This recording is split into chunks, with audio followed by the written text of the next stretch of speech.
In today's video, I'm going to be going over what exactly Psych NPs do on a daily basis in an outpatient clinic, so stay tuned.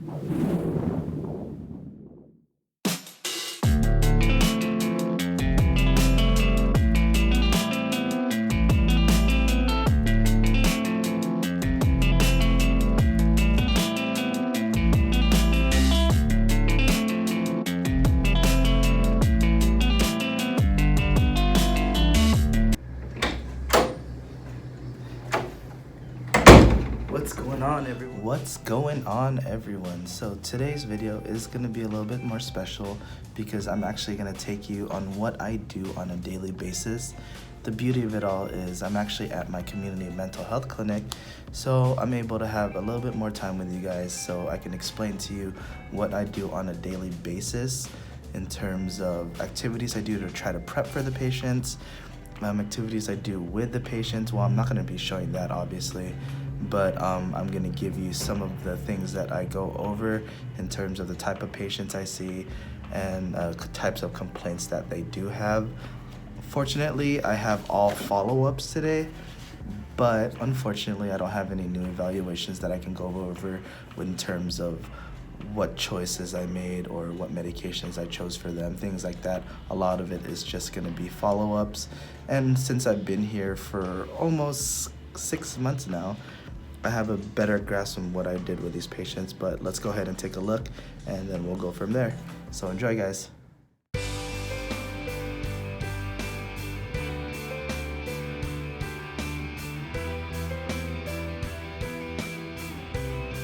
So you're probably wondering, what exactly do I do to start off my day? So the biggest thing that I do to start off my day is coming to work a little bit early just to see how many patients I have and see what type of patients I have.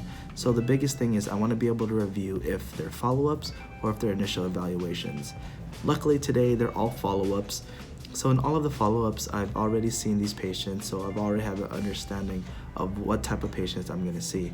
So when I'm prepping the charts, even though I've already seen them, there's a few things that I actually look for in terms of what I need to know, just so when I do see the patient, it's a little bit easier to go with the flow and have the patient speak a little bit longer instead of me not listening and just trying to find these things out. I'd rather just do it beforehand just so I can spend as much time with the patient as possible when speaking to them about what's going on. So first, like I said, I try to figure out if they're a follow-up or psych evaluation. When I do see those follow-ups, I do review a certain amount of things. So first, I review their psych diagnosis. So that's a big thing. I want to be able to see what I'm treating, right? And then I want to see their medical conditions. I want to see if these pre-existing medical conditions can affect their psych diagnosis. So I want to know that. I want to be able to know when they were last seen. I want to see if they've been compliant with actually seeing me or if they haven't. So that's what I want to know. I want to know what psychiatric medications they're on. This is a big one because I want to see what they're on and if they're actually, the medications are actually treating what they're treating. Then I want to see what was done last. I want to know if they went up on the medication, if they went down on a medication, if a medication was added, if a medication was discontinued, just so I have a better understanding in case when they do come in, I want to know exactly how to go about treating them if I need to do any changes.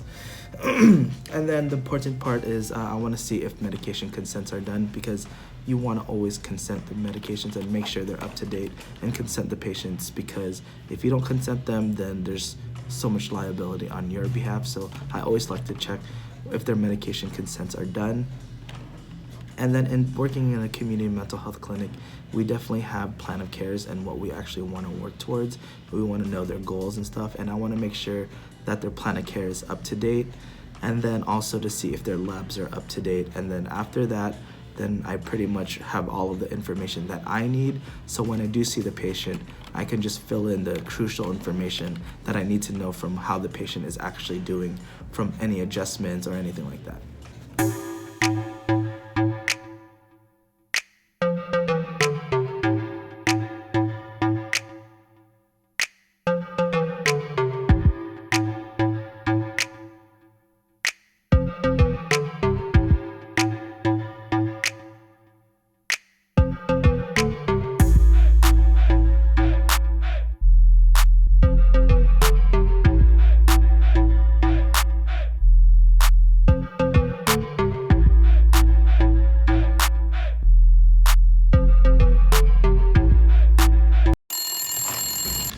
Hello? Okay, okay, thank you. I appreciate it. So the staff usually just calls me whenever my patients are here, just so I have a better understanding. They'll just give me a reminder, letting me know like, oh, your patient's here or your next patient's here. So it gives you a little bit more time. Like if you are running over, it gives you that reminder like, oh, you need to go ahead and stop with the other patient if you can. If not, you can always let the front desk staff know that, oh, I'm running a little bit longer, I need a little bit longer with this patient, but I'll be there soon. And then also notifies the patient when they are talking to you that, okay, their time might be running out soon. So let me go ahead and get this next patient, and then we'll go from there. All right, guys, I'll see you guys soon. Right now, I'm gonna be going over what I actually like to document in terms of in the chart and how my charting system is. So in this charting system, based on what's going on, this system shows the subjective part, the objective part, the intervention, and then the plan. And the assessment, they don't necessarily include because it's just their diagnosis, stuff like that. But in terms of subjective, I wanna go over things that I actually like to document. So the first thing is you want to make sure you're documenting what they're being seen for. Is it a new client? Are they being seen for initial evaluation? Or if they're being seen for a follow-up, things like that, and where they're actually being seen. And one thing to mention is if they are a transfer client, that you want to mention that, oh, they're transferring from another provider and that this is the first time seeing them. So things like that you want to mention. What I like to mention is, what are they being treated for? Do they have a history? And then what are they actually being treated for? And then mention the diagnosis. And then from there, I'll mention if they've been compliant or they haven't been compliant with the medications. And then from there, I'll be able to show like, okay, this is what they did last visit. So I'll be able to mention that just so you have a better understanding of if we made any changes last visit or if any other providers made any changes last visit. And then from there is your intervention actually working? Like what are their target symptoms? And then have they improved? Have they worsened? Or have they remained unchanged? And then from there, I'll mention if they tolerated the medications and if they had any side effects, and then if they want to actually remain on this or switch to another medication, and see how they're actually doing with the medications, things like that are changing in their life, things that might be external stressors, or things that are going on in their life, because you want to document and justify why you're actually treating this patient and see what symptoms they're actually having and what symptoms they've have improved on. From there, you want to see if they had any medical conditions or medical changes from there. And then if they do have any medical changes and that's part of the stressor, you want to definitely document that as well. Another thing I actually document that I try to focus on is sleep, because that's important. You want to make sure that they're getting an adequate amount of sleep and see how their sleep is, how their appetite is, and see how their overall energy is and how overall their mood is also. You want to make sure you assess for suicidal ideation, homicidal ideation, auditory hallucination, visual hallucinations, a plan of hurting themselves, hurting others, if they have any delusions. And then if they do have a plan, you definitely, or in terms of just overall plan of what they want to do to get better, you want to make sure they all have a safety plan also, and see if they actually contract for safety, if they do have passive SI, and then you want to do like what, things like that. You don't necessarily put like the education part yet because that's part of your intervention, but you definitely want to go over the education of what you're going to do in terms of contracting for safety, and then that your safety plan is.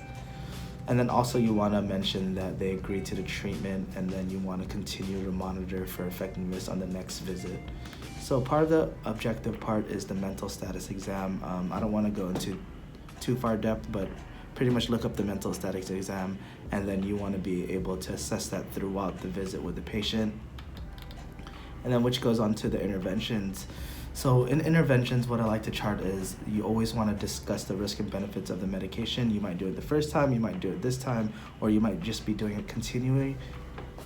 And if you are, then definitely document that, and then you want to document that they've discussed it regarding the risk and benefits, alternatives to treatments, and then potential side effects with treatments, and that they're actually agreeing to the treatment and medication recommendations, that consents are signed, medication education was provided, and then you also want to be able to intervene. So certain interventions include educating the patient on like sleep hygiene, the importance of sleep, and then like the benefits of exercise and then proper nutrition, and then go over what they actually are trying to do in terms of interventions. And if you do want to treat them for like certain things, you can encourage them to do like deep breathing exercises, things like that. New thing that they just recently established in the state of California is that you actually have to review cures, especially if you are providing any controlled substances. And if you do, you have to review the cures that day, and then also you have to monitor their their cures account about every 4 months, and to make sure that everything is consistent from what they're saying. And then also you want to make sure you're assessing them for their safety and going from there. Hold on 1 second. Hello? Hello? Okay, that's fine. I'll try to go ahead and see them, and then if the 9 o'clock one shows up, I'll just see them also. Okay, cool. Thank you. Bye.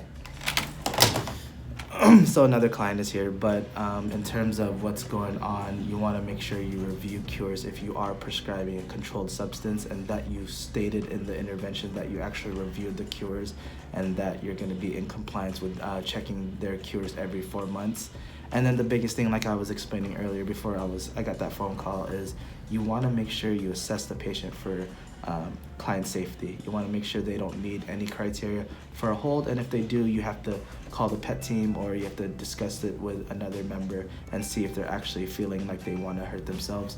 And then you always want to make sure you do intervention that you discuss their emergent or urgent mental health resources if the client feels like they want to hurt themselves, so you can refer them to urgent cares or the ERs or things like that, or call 911, okay? And then after this, in the plan, you want to state what your plan is. So do you want to continue the medications? Do you want to start another medication? Do you want to discontinue the medication? Things like that. And then also in there, you want to mention your safety plan in terms of what the plan is with the patient, okay? And then I like to do an impression to see what's going on, why I made some changes. So things like, oh, I'm going up on Prozac because the patient feels that they're overly anxious and they feel that upping the medication will help them out. Things like that. Something simple just to make sure in case anyone else takes this patient, you want to be able to give them a better explanation of why you're actually doing things and why you're making changes, or why you're starting medications, or why you're discontinuing medications, things like that. And then I like to put options for next visit. So if I already have an idea of what I actually want to do next visit, if I'm going to up the dose on another medication, or if I'm going to adjunct another medication, then I want to put that just so I don't forget next time. And then in the charting, I also do like their med necessity. So we actually have to do a med necessity on why they're on the medication. So I'll see when the next due date is, when the next labs should be due, when the next annual follow-up is, and then put also on their medication trials for my own notes. I like to do medication trials for my own notes just so we don't constantly use the same medication over and over again.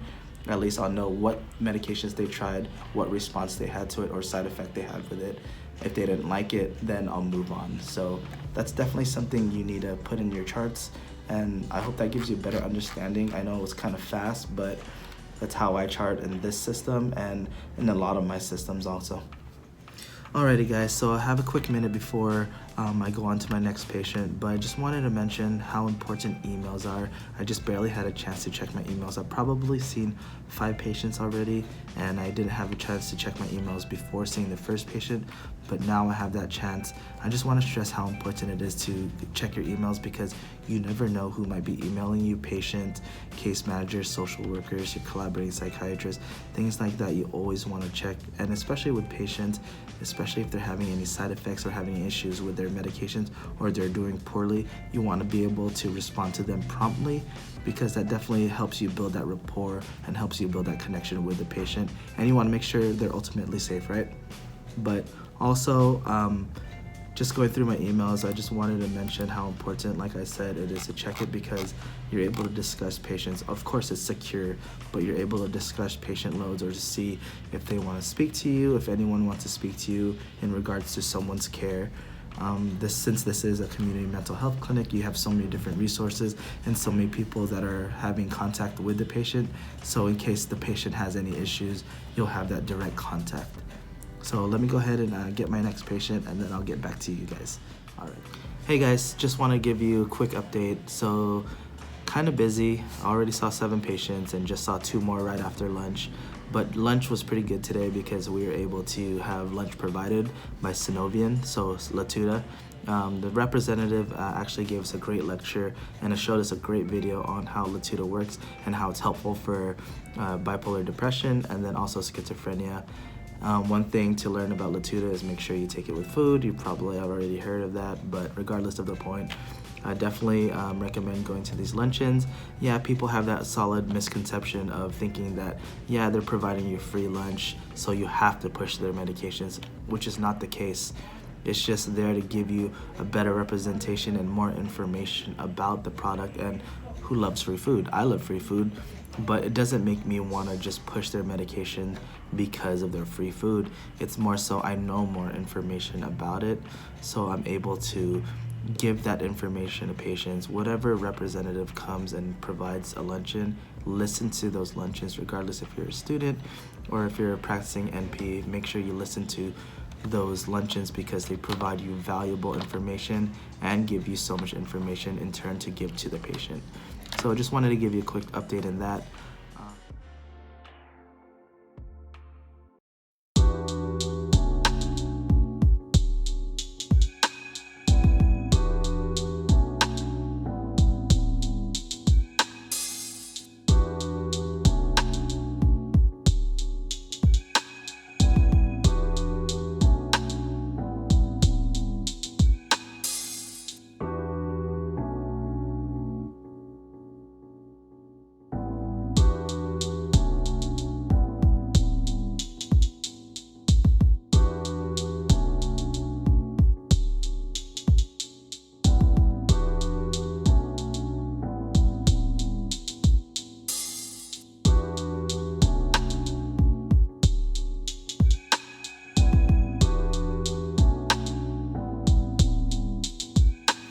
Alrighty guys, so finally done for the day, heading out. Pretty long day. 14 patients wasn't a lot, but in a private practice setting, it's not a lot, but in a community mental health clinic, it does get overwhelming because they're severely mentally ill. So they have a lot of comorbidities or multiple diagnoses of psychiatric disorders, so you definitely have to monitor that. Good thing we do have a lot of case managers, social workers, psychiatrists, and any other person on the team that actually helps, so that's helpful within itself. But 14 patients, it's overwhelming. Yeah, you do get 30 minutes, and I'm so thankful for that, but just of how acute they are, or how high their acuity is, it can get overwhelming. So definitely always practice self-care and go about it that way. Well, I hope you guys truly enjoyed this video. I hope I was able to give you more information in terms of what I do and how I go about charting and how I go about preparing for the day. If you do have any questions or comments, please comment down below, and don't forget to like and subscribe and click on the bell button to be notified when another video comes out. Without further ado, let's go home and relax, and I'll see you guys later. Have a wonderful day, guys. The Psych Dude is out.